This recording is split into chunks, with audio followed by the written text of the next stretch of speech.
জীবন আমার, সমস্যা আমার। মাথা ব্যথাটা যদি আপনার হয় তাহলে আমার পরামর্শ হইতেছে প্যারাসিটামল 3 বেলা। আমি তো নিষ্পাপ, মাসুম, কিচ্ছু করি না এমন একটা পোলা। তাই পোলা না,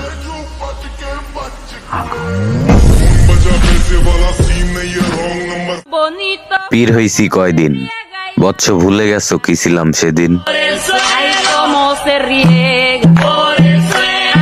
হ্যালো গাইস, কেমন আছেন সবাই? আশা করি সবাই অনেক অনেক ভালো আছেন। বরাবরের মতো আমাদের নতুন আরেকটি ভিডিওতে আপনাকে স্বাগতম। আজকের ভিডিওতে আপনারা দেখবেন সোশ্যাল মিডিয়া সহ বিভিন্ন শর্ট প্ল্যাটফর্ম গুলোতে রাতারাতি ভাইরাল হওয়া অ্যাটিটিউড কিছু ডায়লগ, যে ডায়লগ গুলো ব্যবহার করে বর্তমান জেনারেশনের পোলাপাইনরা এলাকায় ভাব দেখায়। তুমি আমারে দেখো, আমি কোনো মাইয়া মুইয়ার ভিতরে আমি নাই। পোলা মানুষ জীবনে বিদেশ যাবো, টাকা পয়সা কামাইবো, মায়া মানুষ এমনি ফুরফুরে চলে যাইব। ওই সকালে নাস্তার পর একটা, দুপুরে একটা, খাওয়ার পর আর রাইতে ডিনারের পর একটা টান্না দিলে কেমন জানি লাগে, মানে কি জানি খাই নাই, অস্থির অস্থির লাগে। সুতরাং গাইস, আমাদের সাথে আপনিও অ্যাটিটিউড কাকে বলে, কত প্রকার ও কি কি সবকিছু একসাথে জানতে আজকের ভিডিওটি সম্পূর্ণ দেখার অনুরোধ রইল। কেননা শেষে এমন কিছু ডায়লগ রয়েছে যা আপনার রক্ত গরম করে দেবে। জাগ্গা পোলা পাইন জিত করলে বাদশা, আর মাইয়ারা জিত করলে ওই জগে পানি দে। আর হ্যাঁ গাইস, ভিডিও শুরুর আগে যারা এখনো আমাদের চ্যানেলটি সাবস্ক্রাইব করেননি তারা অবশ্যই সাবস্ক্রাইব করে পাশের বেল বাটনে ক্লিক দিয়ে রাখবেন। ধন্যবাদ। সো গাইস, লিস্টের শুরুতেই দেখবেন অ্যাটিটিউড কিং পাশা ভাইয়ের ভালোবাসার অলিগলি নাটকের রক্ত গরম করা একটি ডায়লগ। আমার কাছে যে মেশিন আছে ওটি করলাম অবৈধ না, লাইসেন্স করা, আইন কানুনও জানি, সবসময় বাইর করানো যায় না। আর যদি বাইর করে ফলায়, লাশ না ফলায় কিন্তু। ভাই রে ভাই, পাশা ভাই মানে আগুন। তার মুখের এক একটি লাইন যেন বারুদের মতো ফুটে ওঠে। ঠিক আছে, আমরা কেস উঠায়েন না, আমরাও দেখি কি করতে পারি। পরে শহর থেকে কেউ হারাই গেলে আবার কাইদেন না। আপনি কি আমাকে থ্রেট দিতেছেন? পাশা কাউরে থ্রেট দেয় না, পাশার আওয়াজটাই একটা থ্রেট।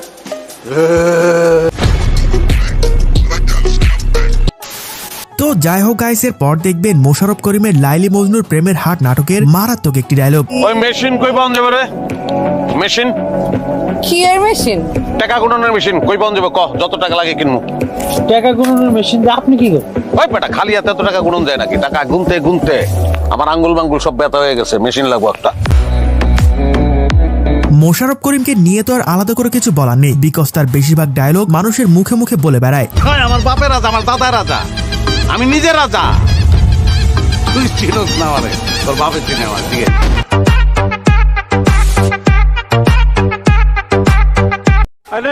সো গাইজ, এর পরে রয়েছে নারায়ণগঞ্জের কিং শামীম ওসমানের স্টেজ কাঁপানো রক্ত গরম করা একটি ডায়লগ। আমার কোনো মাস্তান দরকার নাই, লাঠির দরকার নেই, বন্দুকের দরকার নাই, কারণ আমি নিজেই জানি আমার চেয়ে বড় মাস্তান কেউ নাই। তো যাই হোক গাইস, এর পর দেখবেন টিকটকের নাম না জানা কিছু সেলিব্রিটিদের রাতারাতি ভাইরাল হওয়া অস্থির কিছু ডায়লগ। যাই করো নাই করো, স্বার্থে আঘাত দিও না, তুমি কে দ্বিতীয়বার ভাববো না। তোর সারাদিন কাটে নদীর তলে, আবার আইসা বলস তোর নামে ফরিও চলে, পিনি কে আসস লেবু খায়।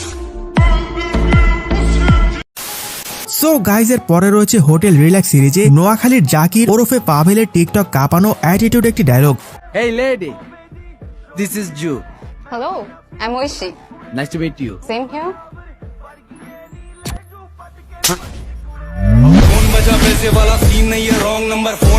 ভাবতেই অবাক লাগে, একসময় যে শুধু একটি টিভি শোতে স্ট্যান্ড আপ কমেডি করতো, আজ তার এক একটি নাটকের ডায়লগ বাংলাদেশ কাঁপাচ্ছে। আপনার জন কইলাম আমি যে হোটেল রুমটাই কিনালামু, তোর আপনার বুঝা দরকার ছিল না যে আমি কে? আমি জনি সরকার, আমার নামটাই চাই না রে, ঠিক আছে?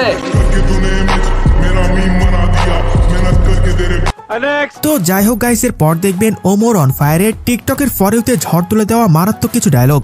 যদি 2023 সালে আমার ব্যবহারে কেউ কোনো কষ্ট পেয়ে থাকেন, তাইলে 2024 সালে তারা আমার থেকে একটু দূরেই থাকেন, কারণ সাল বদলাবে, আমি না। অভাবের সময় অপমান গায়ে লাগাইতে নাই, তাই চুপচাপ সহ্য করতেছি। একবার কাটতে দেও অভাব, অনেক ভয়ঙ্কর হইব এই অপমানের জবাব। সো গাইজ এর পরে রয়েছে পলাশ ওরফে কাবিলার নেট দুনিয়ায় রাতারাতি ভাইরাল হওয়া দই নাটকের অ্যাটিটিউড একটি ডায়লগ। তুই একটা মেয়েকে প্রপোজ করছস, ওই মেয়ে তোকে রিজেক্ট করবে, আবার প্রপোজ করবি, আবার রিজেক্ট করবে, আবার প্রপোজ করবি, আবার রিজেক্ট করবে। এরকম করতে করতে তুই প্রপোজ করতেই থাকবি আর ওর তোকে রিজেক্ট করতেই থাকবে। এরকম প্রপোজ করতে করতে রিজেক্ট খাইতে খাইতে এমন একটা দিন আসবে যেদিন দেখবি একটা মেয়ে আচমকা তোকে প্রপোজ করে বসছে। তখন তুই কি করবি? দিনে মুখে জড়ায় ধরবো। নো, তখন তুই ওকে রিজেক্ট করবি। আসলে কাবিলা মানে আগুন। তার বেশিরভাগ ডায়লগ বর্তমান জেনারেশনের পোলাপাইনদের মুখে মুখে ঘুরে বেড়ায়। কয়দিন পর নেতা হবি, এখন এত বয়ডর পাইলে চলবো বেটা? কনস্ট্রাকশন বিল্ডিং এ যেটি সাজায় রাখছি এটি দেখলেই তো বেটা নগদে ফিট হয়ে যাবে। তো যাই হোক গাইস, এর পর দেখবেন কেজিএফ চ্যাপ্টার 2-এ ইয়াসের সারা বিশ্বে ঝড় তুলে দেওয়া মারাত্মক একটি dialogue. Violence violence violence, I don't like it, I avoid, but violence likes me, I can't avoid. So guys এর পরে দেখবেন ছোট পর্দার জনপ্রিয় অভিনেতা নির্জন নাহুইলের টিকটক কাঁপানো অ্যাটিটিউড একটি ডায়লগ। যারা ব্যাক বেঞ্চে বসে না, which means ব্যাক বেঞ্চার্স, ওরা একটা জিনিয়াস।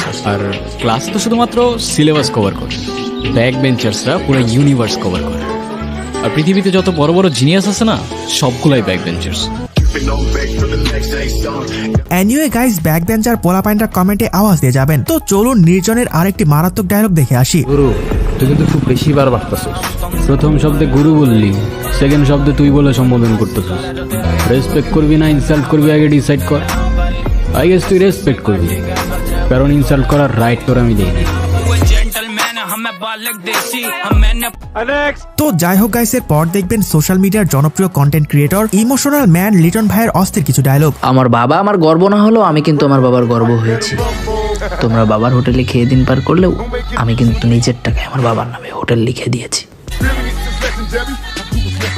শিয়াল অনেক চালাক হওয়া সত্ত্বেও মানুষ কুকুর পোষে, কারণ জীবন চলার পথে চালাক নয়, বিশ্বস্ততার প্রয়োজন। তো যাই হোক গাইস, সর্বশেষ এখন দেখবেন টিকটক কাঁপানো সেলিব্রিটিদের রাতারাতি ভাইরাল হওয়া অ্যাটিটিউড কিছু ডায়লগ। কাকে খুঁজতেছো? আমাকে? আমি তো হারিয়ে গেছি প্রতিষ্ঠিত হওয়ার শহরে। বাপের হালাল টাকা খায়া বড় হয়েছি, একটু জমিদারি ভাব তো থাকবেই। সো গাইজ, আজকে এই পর্যন্তই। দেখা হচ্ছে পরবর্তী কোনো ভিডিওতে নতুন কিছু নিয়ে। এতক্ষণ সাথে থাকার জন্য ধন্যবাদ।